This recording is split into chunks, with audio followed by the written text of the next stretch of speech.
Hi friends, I am Pushpalata and yesterday we discuss about क्या था ovarian changes. ठीक है, ओवेरियन चेंजेस क्या है एंड उसके क्या फर्स्ट क्या था फॉलिकुलर फेज। ठीक है, फॉलिकुलर फेज में क्या क्या था वो हम डिस्कस किए थे and today we discuss about second one luteal phase. ठीक है, फर्स्ट क्या था, फर्स्ट था फॉलिकुलर फेज। ठीक है, आज क्या है luteal phase. What is luteal phase, कुछ लुटियल फेज के बारे में देखेंगे। ठीक है,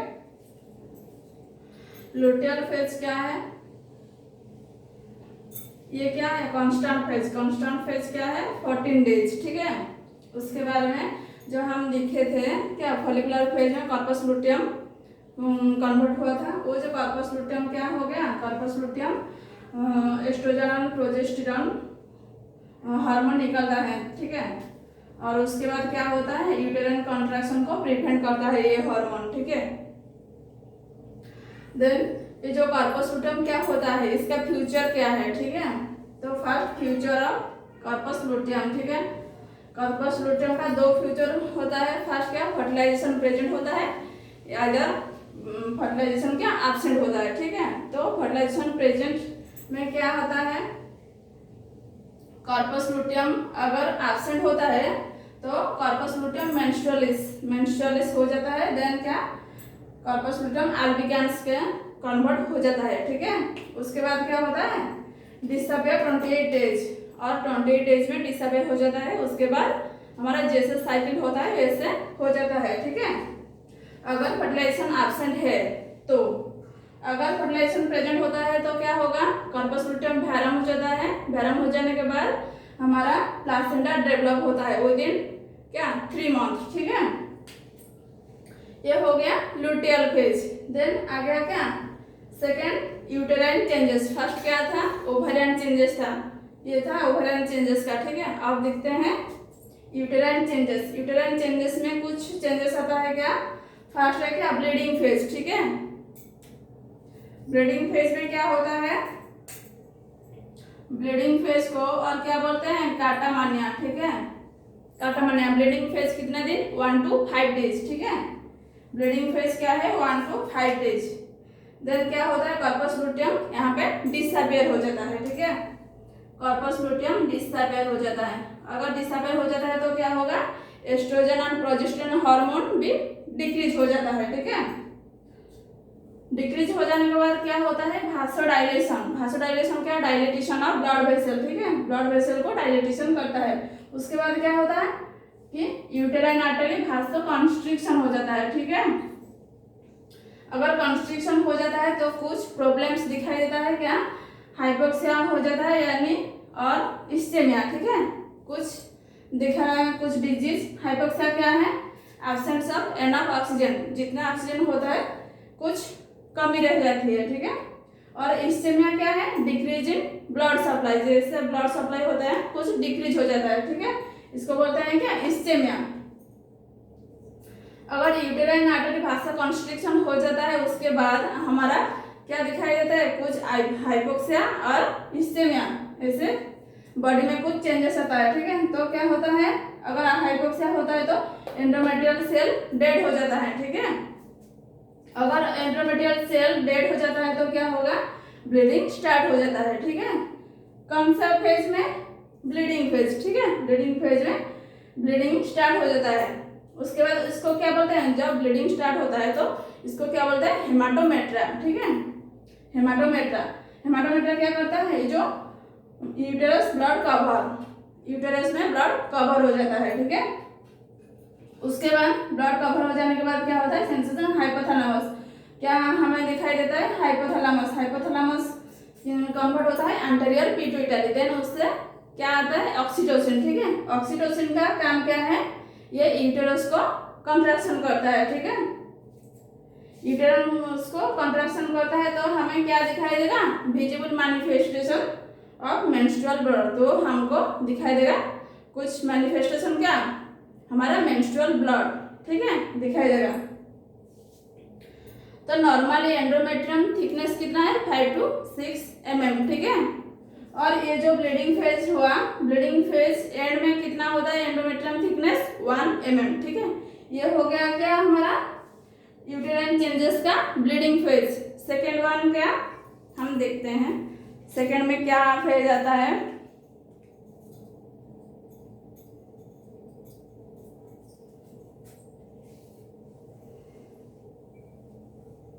सेकेंड में आ जाता है प्रोलिफेरेटिव फेज, ठीक है।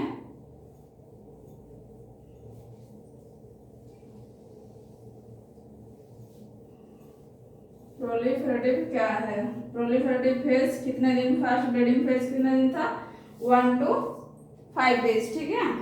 तो प्रोलिफेरेटिव फेज कितने दिन 6 to 14 days, ठीक है।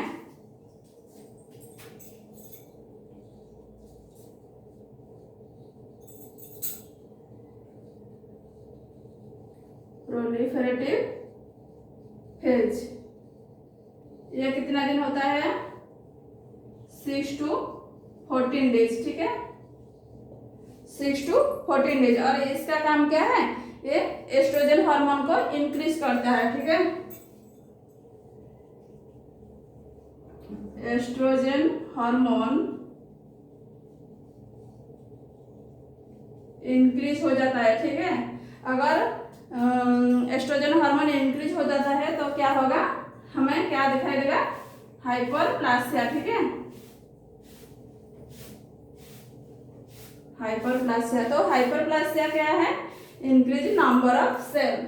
हाइपरप्लासिया किसको बोलते हैं, इंक्रीज नंबर ऑफ सेल, ठीक है।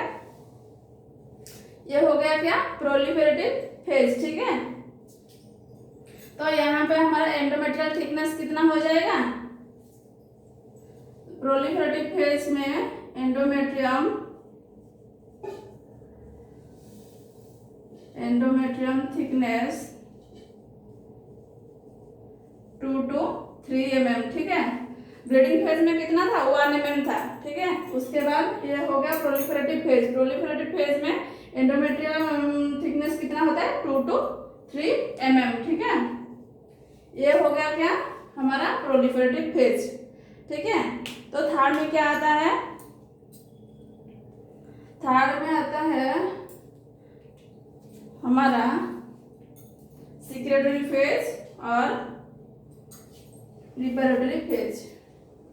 सेकेंड में क्या आता है, सेकेंड में हो गया प्रोलिफेरेटिव फेज, ठीक है। देन थर्ड में आता है हमारा सिक्रेटरी फेज और प्रिपरेटरी फेज। तो सिक्रेटरी फेज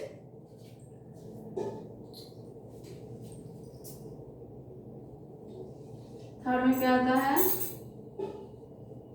सिक्रेटरी और प्रिपरेटरी फेज, ठीक है। और प्रिपरेटरी फेज ये कितने दिन होता है, फर्स्ट हो गया क्या 1 to 5 days। सेकेंड फेज में क्या आता है 6 to 14 days, ठीक है। तो ये सिक्रेटरी फेज कितना दिन होगा 15 to 28 days, ठीक है। कितना दिन होगा सिक्रेटरी फेज 15 to 28 days। तो प्रिपरेटरी फेज में भी क्या होगा, एस्ट्रोजन फर्स्ट क्या होगा कॉर्पस लुटियम,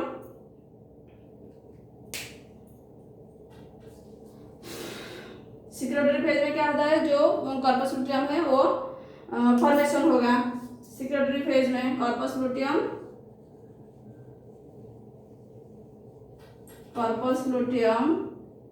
फॉर्मेशन होगा, ठीक है।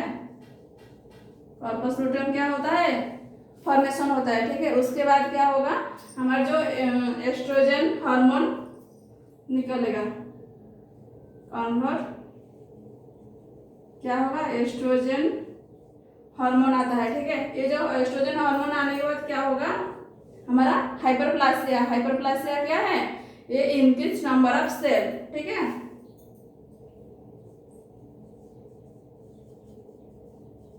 हाइपरप्लासिया ये क्या है इंक्रीज नंबर ऑफ सेल। तो सिक्रेटरी फेज कितने दिन होता है, फर्स्ट 15 to 28 डेज, ठीक है। उसके बाद कॉर्पस लुटियम फॉर्मेशन होता है। कॉर्पस लुटियम फॉर्मेशन होने के बाद क्या हार्मोन निकलेगा? एस्ट्रोजन हार्मोन, ठीक है। अगर एस्ट्रोजन हार्मोन आता है तो हाइपरप्लासिया होता है। हाइपरप्लासिया क्या है? इंक्रीज नंबर ऑफ सेल, ठीक है। तो उसके बाद ये तो एस्ट्रोजन हार्मोन से वजह से क्या होता है? हाइपरप्लासिया। देन प्रोजेस्टेरोन हार्मोन की वजह से क्या होता है? हाइपरट्रोफी, ठीक है। ये हो गया एस्ट्रोजन हार्मोन। देन अगर प्रोजेस्टेरोन हार्मोन आता है तो क्या होगा? हाइपरट्रोफी, ठीक है। हाइपरट्रोफी ये क्या है? इंक्रीज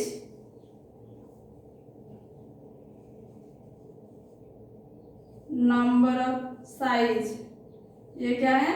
साइज इंक्रीज होता है, ठीक है, प्रोजेस्टेरोन हार्मोन। उसके बाद एंडोमेट्रियम थिकनेस क्या होता है? 5 to 6 mm, ठीक है।